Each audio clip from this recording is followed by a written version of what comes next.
नमस्कार। राजकीय मीरा कन्या महाविद्यालय के यूट्यूब चैनल पर आपका स्वागत है। और आज हम बीए थर्ड ईयर का जो दूसरा पेपर है गद्य का, उस पर बात करेंगे। और जिस विषय पर हमारी बात पहले से चली आ रही है, एकांकी के तत्व, उस पर हमने पहले भी 2 व्याख्यानों में बात की है, जिसमें एकांकी के तत्व भाग 1 में हमने पहले 2 तत्वों की बात की थी, और इससे पहले के वीडियो में हमने एकांकी के तत्व भाग 2 यानी जिसमें बचे हुए 2 तत्वों की हमने बात की थी। और आज जो शेष 2 रह जाते हैं तत्व, हम उन पर बात करेंगे। और थोड़ा सा पहले की पृष्ठभूमि को अपन बात कर लें। जैसा कि मैंने कहा था, एकांकी के 6 तत्व होते हैं और परीक्षा में सीधा सवाल पूछा जाता है, बड़ा या छोटा जो भी हो, कि एकांकी के तत्वों पर एक निबंध लिखिए, या एकांकी का ये तत्व क्या होता है, या एकांकी के इन तत्वों पर टिप्पणी कीजिए। सीधा सरल सवाल है और बिल्कुल गणित की तरह है। आप एकांकी के तत्व लिख के आते हैं और आपको उसमें पूरे में से पूरे अंक हैं। कहीं कोई सोचने समझने की ज़रूरत ही नहीं है।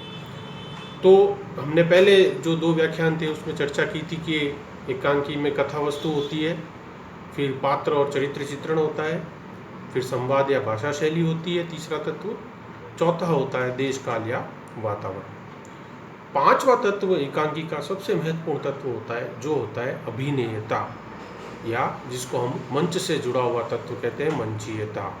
मैंने आपको पहले भी बताया है कि कहानी, उपन्यास, कविता, ये सब हम सुन सकते हैं, बोल के पढ़ सकते हैं, लेकिन एकांकी और नाटक सार्थक तब होता है, उसकी चर्चा तब होगी, वो संपूर्ण तब होगा जब वो मंच पर, स्टेज पर जो है वो प्रदर्शित होगा।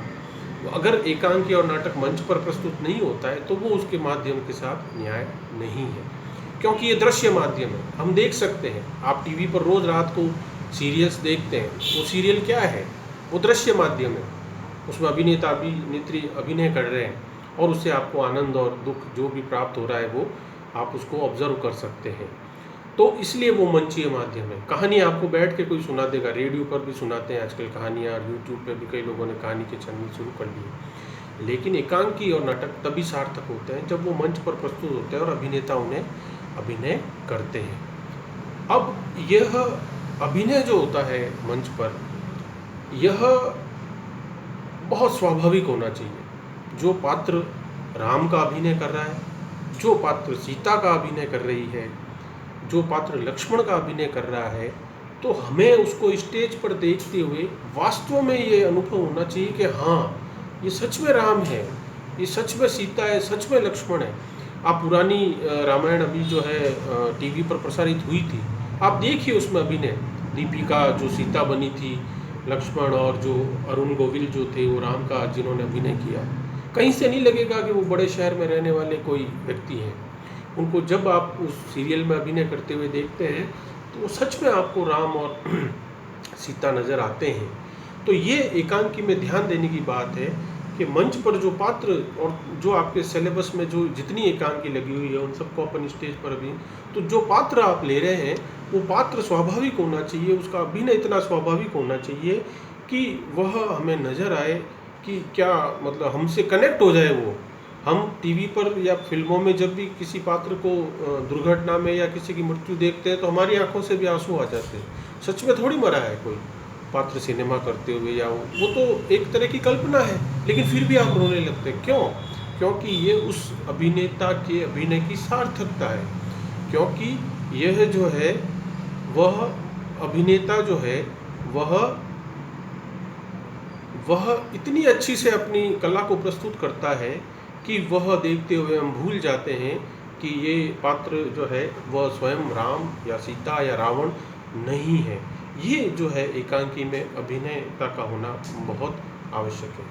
इसी के अंतर्गत बात यह कि एकांकी या कहानी जो आप लिखते हो एकांकी की, उसमें आपको ये ध्यान देना है कि कहानी इस तरह से लिखी जाए कि उसका मंचन जो है वो स्वाभाविक रूप से हो जाए, उसमें कोई परेशानी ना आए।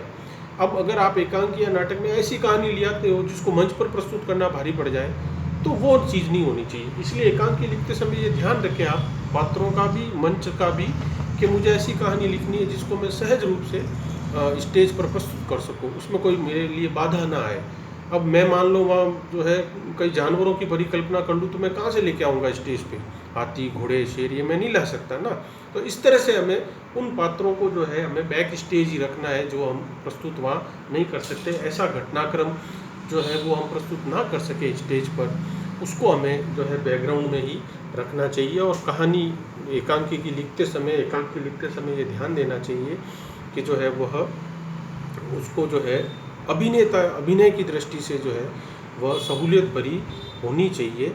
और पात्रों को जब हम एकांकी को कहते हैं प्रस्तुत करने के लिए, तो उनके भी दिमाग में ये होना चाहिए कि हाँ, केवल संवाद बोल देना अभिनय नहीं है ना। सीधा ऐसे बोल दिया आपने कि मुझे लक्ष्मण कह रहा है राम को कि भाई मैं भी आपके साथ चलूँगा भैया, है ना। एक तो कहना ये हुआ, और एक पात्र बोले भैया मैं भी चलूँगा आपके साथ, तो वो केवल अभिनय नहीं है। लक्ष्मण की इंटेंसिटी, अपने भाई को ना छोड़ पाने की वो व्यथा, वो सब उसके चेहरे पे आनी चाहिए। उसको कि लगना चाहिए पात्र को अभिनय करता हुआ देखें हम कि हाँ, ये लक्ष्मण है जो राम के साथ जाना चाह रहा है। रावण की क्रूरता उसके अभिनय से नजर आनी चाहिए। वो अपहरण कर रहा है तो उसकी क्रूरता, उसके वो जटायु को वध कर रहा है तो वो क्रूरता उसके जो है उस अभिनय से नजर आनी चाहिए। ये हमें एक बहुत ध्यान देने की बात है। तो ये जो पांचवा तत्व है एकांकी का, वो अभिनेता या मंच से जुड़ा हुआ तत्व है। यानी हमें अभिनेता का ध्यान रखना चाहिए। अभिनय जो करने वाले पात्र हैं वो स्वाभाविक होने चाहिए, कहानी से जुड़े हुए होने चाहिए, और उनका अभिनय जो है वो स्वाभाविक होना चाहिए। अंतिम तत्व जो है एकांकी का, वह है उद्देश्य। हर व्यक्ति का जो है किसी भी कार्य का कोई ना कोई उद्देश्य होता है। प्रत्येक यात्रा का एक उद्देश्य होता है। आप घर से निकलते हैं तो कोई ना कोई तो उद्देश्य होता ही है ना। उसी तरह से हर रचना को लिखे जाने के पीछे एक उद्देश्य होता है। कोई भी रचनाकार कविता, कहानी, नाटक, उपन्यास लिख रहा है तो वह एक उद्देश्य के पीछे लिखता है। और अगर हम भारतीय समाज और भारतीय साहित्य की बात करें तो हमारा अक्सर उद्देश्य आदर्श की स्थापना होता है। हम अक्सर राइटिंग करते हुए यह सोचते हैं कि इससे बेहतर क्या हो सकता है, इससे आदर्श स्थिति क्या हो सकती है। क्योंकि एक हमारे हिंदी की महिला उपन्यासकार है, उन्होंने कहा है कि अगर आपके अंदर कोई आदर्श की कल्पना ही नहीं है तो फिर तो आपका लिखना ही व्यर्थ है। अगर आप चाहते ही नहीं है कि कोई चीज़ और अच्छी स्थिति में आए, कोई हालात और अच्छे सुधरे, तो फिर आप लिख क्यों रहे हो। तो इसलिए विद्यार्थियों, आपको ये ध्यान देने की ज़रूरत है कि कोई भी रचना बिना उद्देश्य के नहीं होती।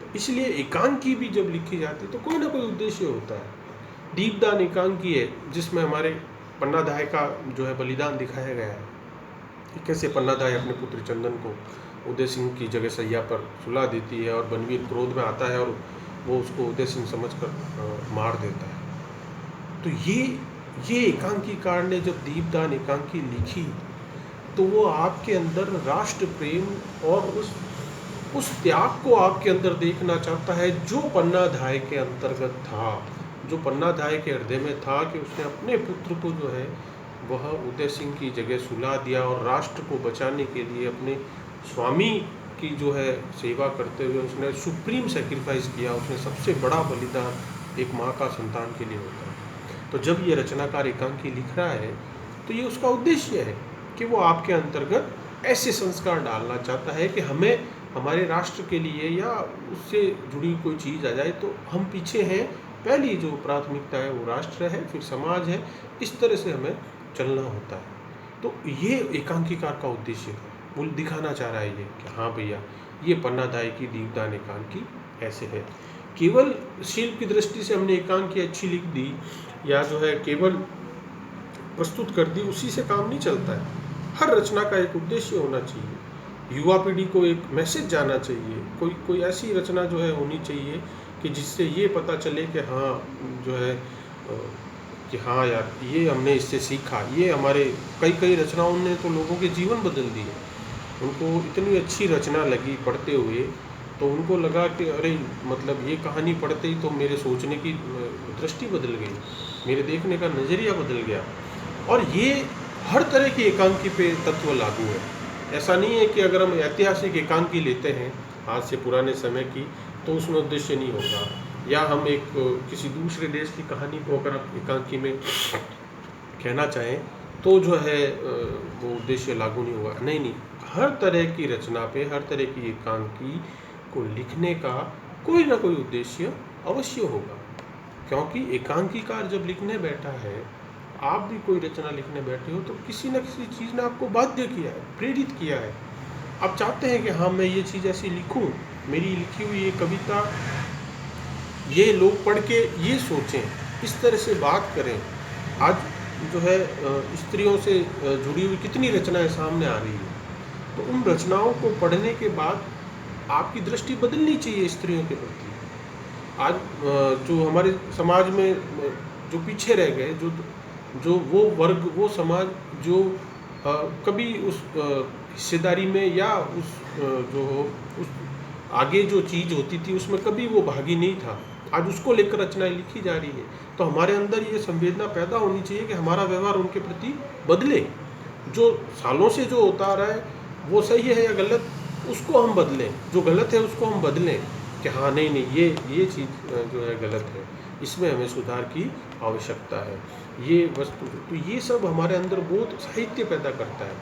साहित्य बताता है कि हाँ भैया ये चीज़ गलत हुई है, इसको हम सुधारना है हमें, या ये चीज़ सही है तो इसको और आगे बढ़ाया जाए, ये और अच्छी कैसे की जाए। इसीलिए कहानीकार, उपन्यासकार हर तरह की रचना लिखता है। वैसे ही एकांकीकार भी लिखता है कि हाँ इस चीज़ को पढ़ के मेरा छात्र जो है, जो भी इस एकांकी को पढ़ेगा, वो जो है उसका नज़रिया देखने के लिए बदल जाएगा, दुनिया को देखने के लिए। तो इसीलिए जो है किसी भी एकांकी में उद्देश्य का होना बेहद आवश्यक है। वो संदेश क्या दे रही है रचना, अगर वो कोई संदेश नहीं देती है। आज अगर हम हिंदी सिनेमा की बात करें तो वो फिल्में अद्भुत हैं जो संदेश देती हैं। आप जब 3 इडियट देखते हैं तो वो शिक्षा व्यवस्था को एक संदेश देती है कि नहीं, पढ़ाई लिखाई तो है लेकिन उससे ज़रूरी है मानवीयता, संवेदनशीलता। उस नंबरों की दौड़ नहीं, ज़्यादा ज़रूरी है मनुष्य का कौशल युक्त होना। अगर वो योग्य होगा तो कोई भी उसके पीछे आएगा। नंबर ज़्यादा आने से ही कोई जो है वो अच्छा विद्यार्थी और जो समाज में तथाकथित हम मानते हैं वैसा नहीं हो जाता। तो ये वो फिल्म दिखाती है। मुन्ना भाई MBBS जब बनाई जाती है तो वो दिखाता है कि हाँ चिकित्सा व्यवस्था में संवेदना की कमी हो रही है, उस व्यवस्था को सुधारने की ज़रूरत है। तो वो फिल्म देख के हो सकता है कुछ लोगों का हृदय परिवर्तन हो, कुछ डॉक्टर जो ऐसा सोचते हो कि नहीं, ये तो वो फिल्म देखकर बदलते हैं कि नहीं, संवेदना की भी अपनी जगह, व्यवस्था में अपनी जगह है। अगर जो है आपके जो फिल्म आती है, अगर मान लीजिए महिलाओं को लेकर जैसे क्वीन आई थी, या जैसे आपके खिलाड़ियों को लेकर कोई फिल्म आती है, तो वो देखने के बाद हमारा नज़रिया बदलता है कि हाँ ये चीज़ गलत हुई, ये चीज़ नहीं होनी चाहिए, ये चीज़ में बदलाव होना चाहिए। जब आप जो है दंगल फिल्म देखते हैं तो वो कहीं ना कहीं स्त्री जो सशक्तिकरण है उसके पक्ष में जाके रचना खड़ी होती है, तो उसका उद्देश्य है। वैसे ही एकांकी का उद्देश्य होता है कि हाँ किसी लड़का लड़की में भेदभाव नहीं करना है। अगर हम दोनों को बराबर मौका देंगे तो मेडल तो वो भी ले आएगी। लड़का अगर मेडल लाएगा तो लड़की भी उतनी काबिल है, वो भी उससे बराबर मेडल ला सकती है। तो मैंने फिल्मों का इसलिए कहा चूँकि आप कनेक्ट कर पाए, ऐसा कुछ नहीं है। तो ये आप जो चीज़ है तो इसलिए हमें ध्यान रखना है। तो एकांकी के ये कुल 6 तत्व होते हैं: कथा वस्तु, पात्र एवं चरित्र चित्रण, संवाद या भाषा शैली, देश काल और वातावरण, अभिनेता और अंतिम जो है उद्देश्य। हर रचना का एक उद्देश्य अवश्य होता है। तो आज हमने एकांकी के तत्वों पर बात की और इस तरह से हमारे जो एकांकी का सैद्धांतिक पक्ष है वो पूरा होता है। और आगामी कक्षाओं में हम एकांकी के विकास पर बात करेंगे। धन्यवाद।